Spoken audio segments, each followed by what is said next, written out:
Guys welcome back, this is shine Narang. तो आज मैं आपको अपनी सक्सेस स्टोरी बताऊंगी।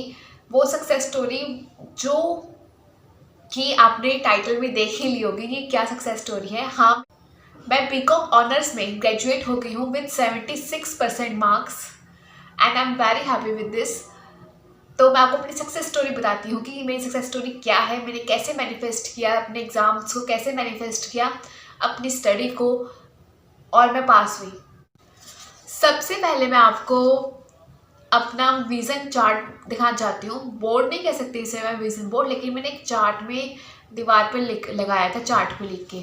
तो मैं वो दिखाती हूँ आपको कि वो कैसा है, जिसमें मैंने लिखा था, चार्ट बनाया था। इस पर मैंने लिखा था कि मेरी बीकॉम ऑनर्स में 75% प्लस मैंने बनाया था कि 75% एवरेज मार्क्स मेरी परसेंटेज आएगी पूरे 6 सेमेस्टर्स की। तो आप देख सकते हैं कि मेरी 75% पूरी की पूरी आई है परसेंटेज, और +7 आई है, तो मतलब 76% मान सकते हैं। और मैंने मैनिफेस्ट किए थे कि इस मेरे 100 में से 90 नंबर आए हैं, लेकिन मेरे 100 में से 82 नंबर आए हैं इनकम टैक्स के एग्ज़ाम में। मैंने ऐसे ड्रॉ किया था, मैंने कोई पिक्चर वगैरह नहीं लगाई थी। मैं चाहती थी कि मैं यहाँ पिक्चर लगाऊँ अपनी, लेकिन मेरे को याद ही नहीं रहा लगानी। कुछ दिन तो मुझे याद रहा, लेकिन मैंने आलस मार दिया सच्ची कहूँ तो मैं। और साथ में मैंने लिखा हुआ है, but I feel that I attract. जैसा मैं फील करती हूँ वैसा मैं अट्रैक्ट करती हूँ। Thank you universe. और मैं सीरियसली कहूँ, फील करना बहुत इंपॉर्टेंट है। मेरा एक फ्रेंड का ब्रदर है, वो 3 साल से एग्ज़ाम दे रहा है, और उसके 3 साल में हर साल उससे क्या कहते हैं, री आ जाती है, वो पास ही नहीं हो पाता। और इस साल उसको गोल्डन चांस मिला था कोरोना की वजह से कि घर से बैठ के पेपर देना है, लेकिन उन्होंने उसे क्या कहते हैं, एब्सेंट शो कर दिया। वहाँ पे उसका रिज़ल्ट आया कि वहाँ पे लिखा हुआ एब्सेंट, लेकिन उसने सेम वैसे से मैंने एक पेपर ऑनलाइन भेजा, सेम वैसे ही उसने पेपर ऑनलाइन भेजा था यूनिवर्सिटी में, लेकिन उसको वहाँ पे एब्सेंट शो कर दी। और उसका ये लास्ट चांस था, और वो 3 साल से पेपर दे जा रहा था। तो सीरियसली बहुत फील होता है, आपको ग्रेटफुल होना चाहिए भगवान को कि अब भगवान ने आपको इतनी अच्छी ज़िंदगी दी है। अब वो उसके बीकॉम जो 3 साल तो उसने कॉलेज में लगाए, प्लस 3 साल से वो एग्ज़ाम दे रहा है, ठीक है। इसमें उसकी री आ रही है, और उसमें ये वाला उसको गोल्डन चांस मिला जब घर बैठ के पेपर देने हैं, तो उसमें उसको एब्सेंट शो कर दिया। तो सीरियसली घर वालों पे क्या बीतती है और उस पर क्या बीतती है वो मैं फ़ील कर सकती हूँ। तो पॉजिटिव होना और फील करना बहुत ज़रूरी है, कि फ़ील करो कि हम पास हैं, फील करो कि अच्छे मार्क्स लिए हैं, तो ऑब्वियसली अच्छे मार्क्स आते हैं। और मैं अब आपको दिखाती हूँ कि मैं कैसे स्क्रिप्टिंग किया करती थी। ये मेरी कॉपी थी स्क्रिप्टिंग करने की। मैंने यहाँ पे पहले लिखा हुआ है कि ओम एम सरस्वती नमः। तब मैंने सोचा था कि तब मैंने सुना था कि ये सरस्वती माता का जो मंत्र है वो बहुत ज़्यादा मतलब कि पढ़ाई से रिलेटेड अच्छा है। तो मैं आपको दिखाती हूँ कि ये देखो, मैंने लिखा है, आज मैं बहुत खुश हूँ बिकॉज मेरा इनकम टैक्स का पेपर क्लियर है। Thank you universe. मैं बहुत खुश हूँ क्योंकि मेरा इनकम टैक्स का पेपर क्लियर है। Thank you. मैं बहुत खुश हूँ क्योंकि खुश होना बहुत ज़रूरी है। जब इनकम टैक्स का पेपर क्लियर होना होगा, ठीक है, तब खुश होंगी ना मैं, ऑब्वियसली चीज़ है। तो मैं लिखती थी, मैं बहुत खुश हूँ, मैं बहुत खुश हूँ, मैं बहुत खुश हूँ बिकॉज मेरा इनकम टैक्स का पेपर क्लियर है। Thank you. ठीक है, यहाँ पे आप डेट देख सकते हो। डेट मैंने लिखी हुई है 3 मार्च 2020। मैं हर बार ये डेट डालती थी ताकि मुझे डेट याद रहे। ऐसे सिमिलरली ये मैंने 21 दिन शायद लिखी हुई है, सुबह शाम दोनों बार लिखती थी मैं। देखो, ये 4 मार्च को लिखी हुई है मैंने। 4 मार्च को मैंने लिखा हुआ है कि आई एम वेरी हैप्पी बिकॉज मैंने इनकम टैक्स का पेपर क्लियर कर लिया है, मैं इनकम टैक्स पेपर में पास हूँ। 2 बार ही मैं लिखा करती थी। जैसे मैंने लिखती थी, मैं बहुत खुश हूँ बिकॉज मैंने इनकम टैक्स का पेपर क्लियर कर लिया है। Thank you universe, thank you universe. ठीक है, ये सेम मैं कहूँ लिखा है, क्या कहते हैं, ये देखो यहाँ पे मैंने यहाँ पे भी लिखा है 5 मार्च को लिखा है, ठीक है। फिर ऐसे ही मैंने 6 मार्च को भी लिखा है, यहाँ डेट देख सकते हो आप, 6 मार्च 2020। आई एम वेरी हैप्पी बिकॉज मैंने इनकम टैक्स पेपर क्लियर कर लिया। Thank you so much universe. I am very happy because मैंने इनकम टैक्स पेपर क्लियर कर लिया है। ऐसे ही आप ये देख सकते हो, मैंने 7 मार्च को भी लिखा है।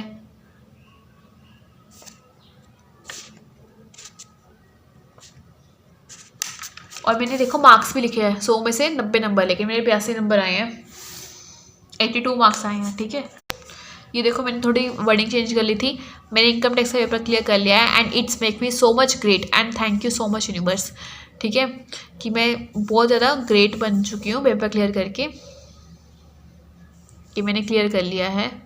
इस बार मैंने क्या किया था, 10 बार लिखा था, लेकिन वो चलो उतना ही है जितना मुझे फील करता था, लिखने का मन करता था मैं उतना लिख लेती थी। ऐसे आप 9 मार्च को देख सकते हो मैंने लिखा है। तब पता है क्या था, मैं 2 बार लिख रही थी तो बीच में मेरे को टाइम नहीं मिला था, तो मैंने 2 सुबह और शाम लिखी थी 5-5 बार, लेकिन फिर मैंने एक बार लिखने का मुझे टाइम मिला तो मैंने 10 बार लिखना शुरू कर दिया। तो ऐसे ही है। मैंने ये देखो 11 मार्च आती है, फिर आगे मैं कहूँ 12 मार्च आती है, ठीक है। 12 मार्च को भी मैंने लिखा हुआ है I am very happy because I clear my income tax exam, thank you. फिर ऐसे 14 मार्च आती है, लिखा हुआ है कि आई am very happy because I clear my income tax exam, thank you thank you. फिर ऐसे मैं कहूँ फटाफट से दिखाती हूँ, ये 18 मार्च आ गई, देखो 18 मार्च आ गई, तो मैंने लिखा हुआ है I am very happy because, sorry, मैंने लिखा हुआ है I am very happy because I pass my income tax exam,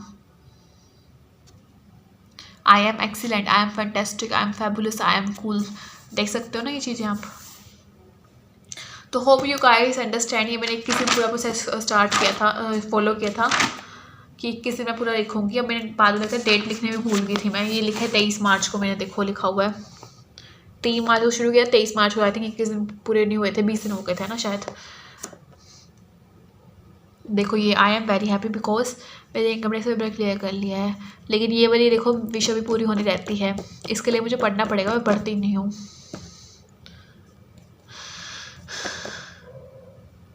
और ये वाली विश ना मेरी पूरी नहीं हुई है, मैं ये बताऊंगी कि मेरी विश पूरी क्यों नहीं हुई है, इसकी भी एक अलग जर्नी है। मैंने गलती करी थी, ये वाली विश मेरी पूरी नहीं हुई,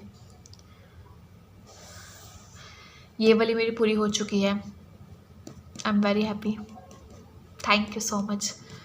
तो hope you get it guys.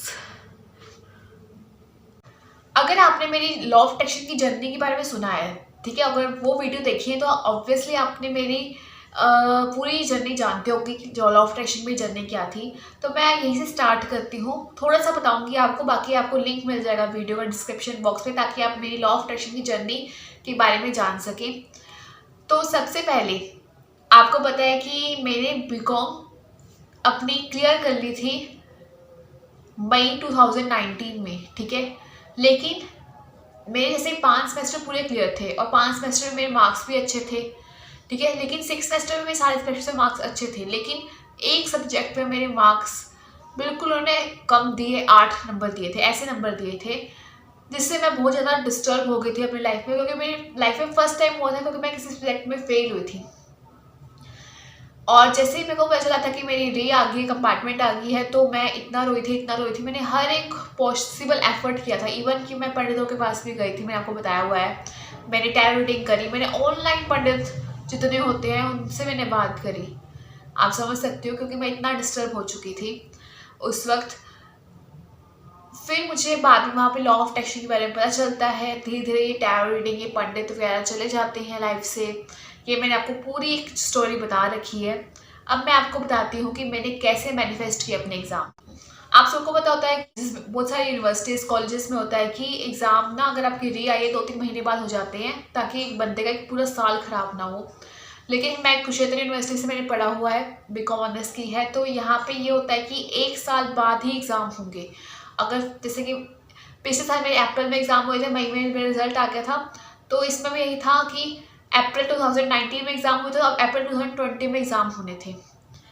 तो हाँ, मैंने जनवरी से पढ़ना शुरू कर दिया था कि मैंने हाँ पेपर की तैयारी करनी है और मुझे पढ़ना है, पेपर क्लियर करना है, ठीक है। मैं जनवरी, फरवरी और मार्च तक पढ़ी भी थी, लेकिन मार्च में क्या होता है, मुझे और डेट शीट भी आ रखी थी कि हाँ अप्रैल में इतनी तारीख को पेपर है, लेकिन मार्च में क्या होता है, कोरोना का बम फूट जाता है, वो सारा लॉकडाउन हो जाता है।